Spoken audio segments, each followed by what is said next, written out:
En los primeros 3 meses de este año leí esta cantidad brutal de libros. Hola, bienvenidos a Esto No Es un Spoiler. Mi nombre es Joaquín y el día de hoy te traigo el wrap-up o mi video de últimas lecturas de enero a marzo de 2025.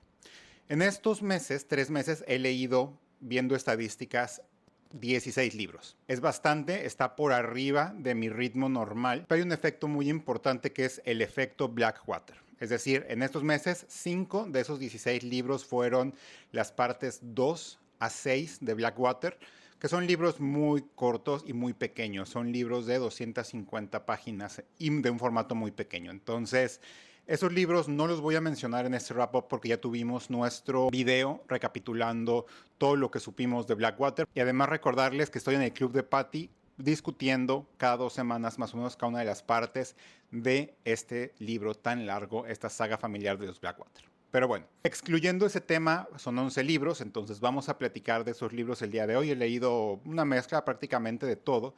Ha sido un buen trimestre, sin embargo, no he encontrado al día de hoy, si me preguntaran cuál de estos libros va a entrar en mi top, está difícil, probablemente ninguno.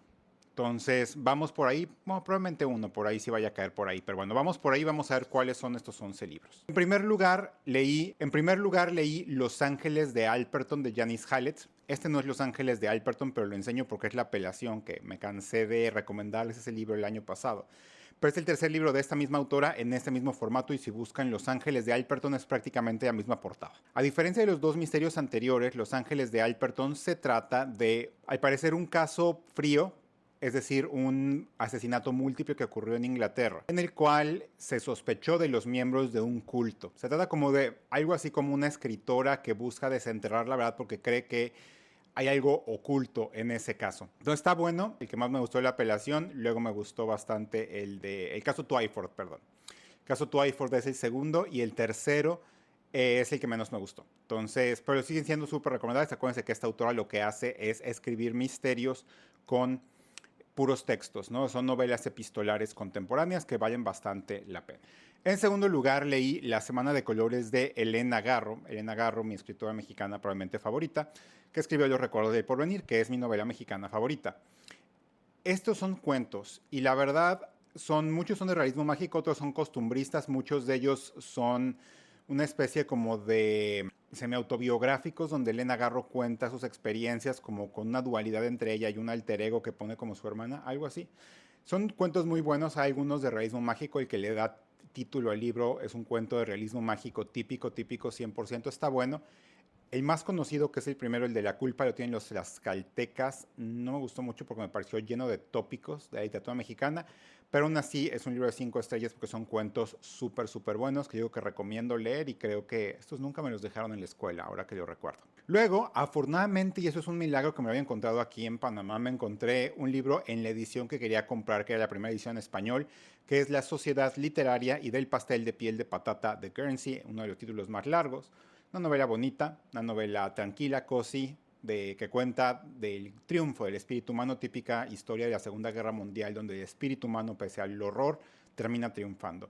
Entonces, muy bonita, obviamente muy ligera, es como para regalarle a la mamá, a la tía, a la amiga, es ese tipo de lecturas, pero ¿la recomiendo? Sí, la recomiendo, está bien. Luego, como me fui de viaje y no me llevé el Kindle, terminé en una librería porque me quedé sin lecturas y me dejé de hacer tonto y agarré El Problema de los Tres Cuerpos. Entonces, todo el mundo me había dicho, ¿por qué no has leído El Problema de los Tres Cuerpos? O sea, es la obra de ciencia ficción probablemente más importante de la década pasada, es un fenómeno de muchos países, es una visión completamente diferente de la ciencia ficción y sí a todo, definitivamente, esta es la obra de un genio, una obra genial, una obra completamente revolucionaria, desde el punto de vista cultural, quizá porque los temas no son que sean tan novedosos, pero sí es una obra revolucionaria en cuanto a lo que plantea, el famoso problema de los tres cuerpos, que es obviamente la obra de un genio. Entonces sí me gustó, quiero seguirlo leyendo, obviamente es maestra y como muchas obras de ciencia ficción clásicas, las ideas son más importantes que los personajes que prácticamente brillan por su ausencia. Entonces no tengo mucho que decir, pero de verdad esta es la obra de un genio y sí la leí 10 años muy tarde. Luego, como el viaje al que me fui a Colombia y fui a Medellín y fui a la librería Panamericana, que está increíble y me encanta lo que publica la editorial Panamericana, porque publica y imprime y encuaderna muy bien los libros. Me compré como 7 libros de esa editorial. Y el primero de los libros que leí de esta editorial se llama El libro de Chico, que esta es una novela infantil sobre la Edad Media. Trata de un niño que se llama Chico, que es jorobado, que se va en un peregrinaje por Europa buscando reliquias de San Pedro y él cree que eso lo van a convertir en un niño, me parece, le van a quitar la joroba, me parece. Una novela infantil, la escritora Catherine Gilbert es la hermana de la escritora autora de Comer, Rezar, Amar, pero esta es una escritora infantil. Una novela obviamente muy sencilla, es como para contarle a los niños en voz alta, bonita, medio melosa, pero vale la pena como cuento bonito y además lo que tiene es de, cuando uno lee fantasía o cuando uno lee novela histórica ambientada en la Edad Media, casi siempre lo que les falla a los escritores es relatar cómo era la religiosidad popular en la Edad Media y esto lo hace súper, súper bien. Este parece bastante bien documentado en este aspecto.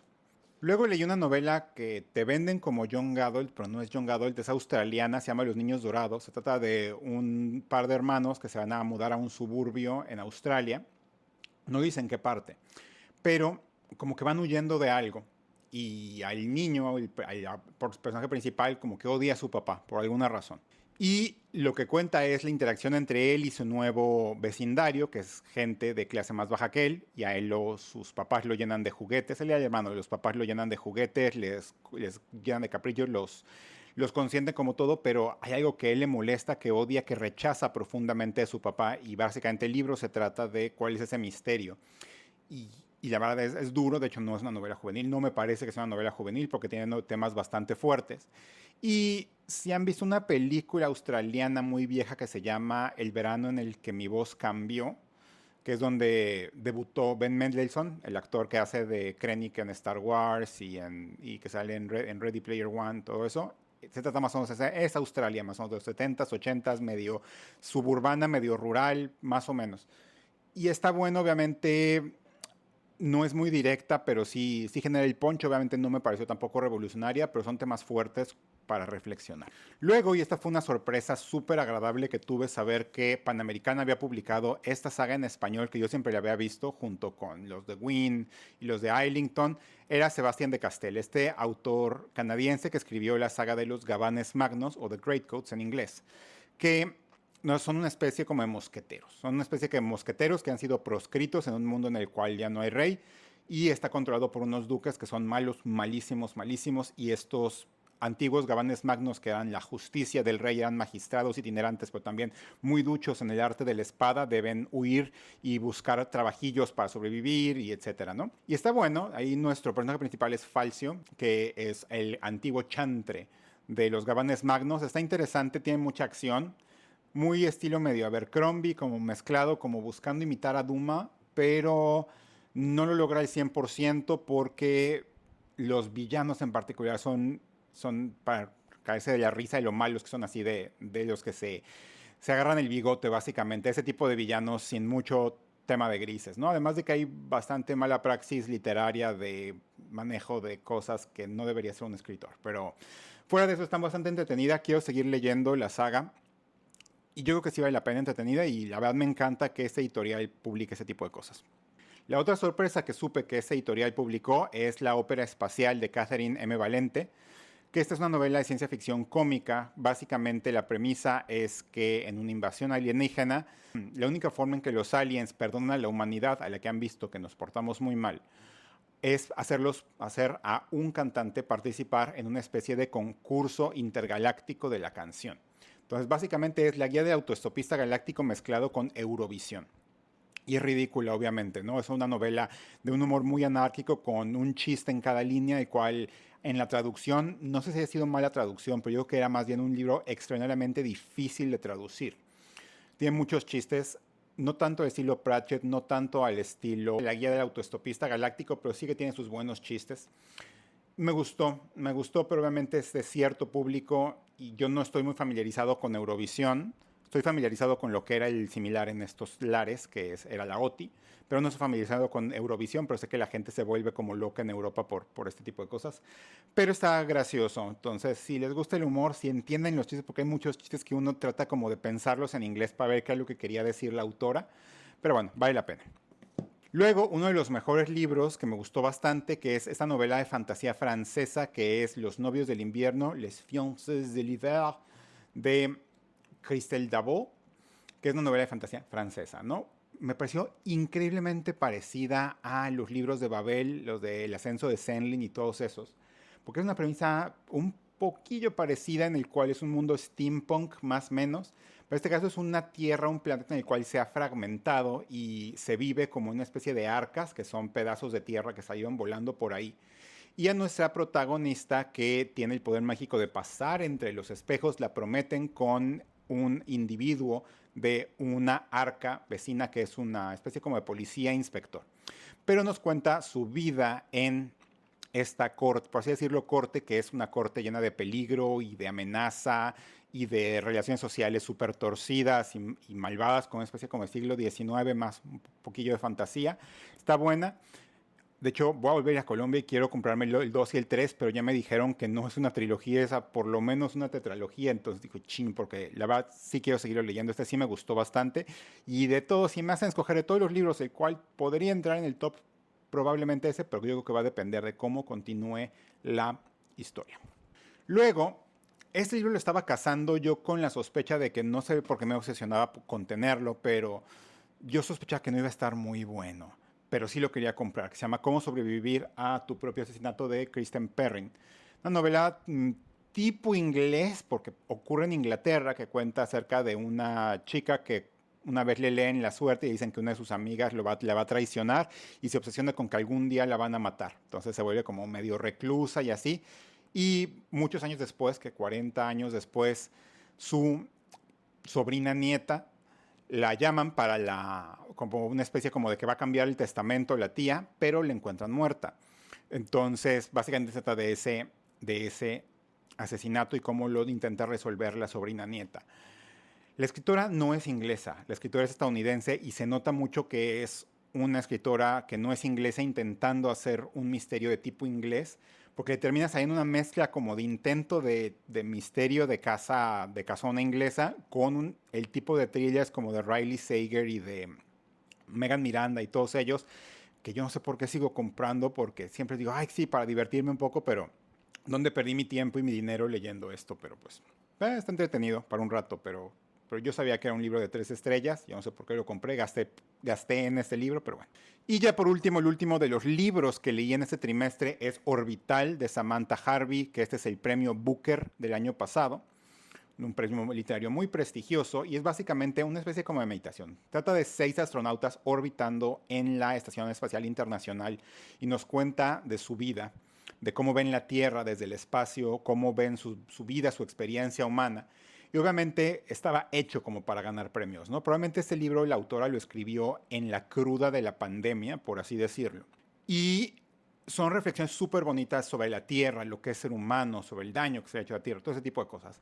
Y la va con una prosa que a veces arrebata y es preciosa y es increíble, a veces te hace perder el aliento. Pero al mismo tiempo a la autora le cuesta muchísimo trabajo no caer en una serie de clichés tópicos, no sé, sinónimo, y lo que en inglés llaman platitudes, o sea, de muy piadosos, así muy, o sea, se nota mucho y la verdad eso termina lastrando la novela hacia abajo. Yo ese le tenía mucha fe de que fue de 5 estrellas, no lo fue de 4, pero es una novela bastante buena y si les gusta algo de reflexión y de la belleza de este planeta, yo creo que vale la pena porque cuenta mucho cómo se ven en muchas figuras retóricas, cómo se ven cada uno de los continentes y las formas y demás. Entonces, esos fueron los libros que leí en ese trimestre. Va a caer significativamente el ritmo de lectura porque ahora sí ya voy a entrar a leer libros largos. Anoche empecé a leer La voluntad de muchos de Islington, aprovechando que en este mes se va a publicar en español. Y luego, en este trimestre, sí o sí o sí, ya leo El Conde de Montecristo. Entonces, va a bajar mucho el ritmo de libros leídos, pero pues tengo mucha emoción de qué es lo que va a seguir adelante de mis lecturas. Y cuéntenme si han leído alguno de estos libros, qué les parecen estos libros. Y pues estamos platicando. No va a haber video la semana que entra porque me voy de viaje, pero regresamos en un par de semanas para seguir platicando de todas mis experiencias literarias y quizá ya podamos hablar de La voluntad de muchos. Entonces no se les olvide comentar, suscribirse, darme la manita arriba y nos estamos viendo en la próxima. Muchísimas gracias.